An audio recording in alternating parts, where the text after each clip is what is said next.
Des tournesols 2 fois plus petits que la normale, des cultures clairsemées et des rendements divisés en moyenne par 7.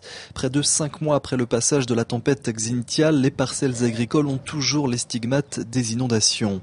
L'eau salée a effectivement brûlé les cultures, mais elle a aussi rendu les terres en partie inexploitables. Et pour tenter de neutraliser ce sel, vient de débuter une vaste campagne d'épandage de gypse.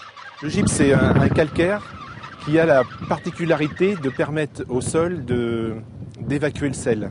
C'est-à-dire que quand il y a du sel, comme nous avons vu après la tempête, en amenant ce calcaire, il vient prendre la place du sel et permettre à l'eau, avec les pluies, d'emmener le sel dans le drainage et d'évacuer le sel du sol. Pilotée par la FDSEA, cette opération va s'étaler sur près de 3 mois, le temps nécessaire pour épandre 37 000 tonnes de gypse sur environ 4 000 hectares de terres agricoles. En Sud-Vendée, 150 exploitants sont concernés par cette campagne d'épandage.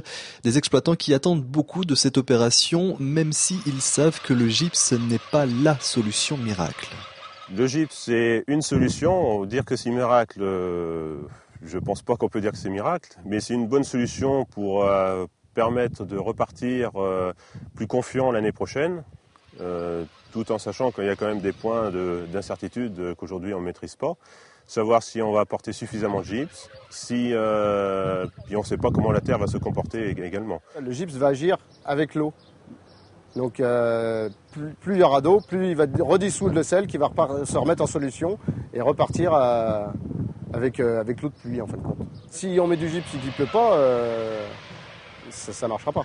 Mais qui ne tente rien à rien, et même si la fertilité des terres agricoles l'année prochaine reste une véritable interrogation, ces exploitants ont donc décidé de tenter la carte du gypse. Une solution qui a un coût toutefois, près de 450 € pour une parcelle de 10 hectares, un coût subventionné à hauteur de 55% par l'État et le département.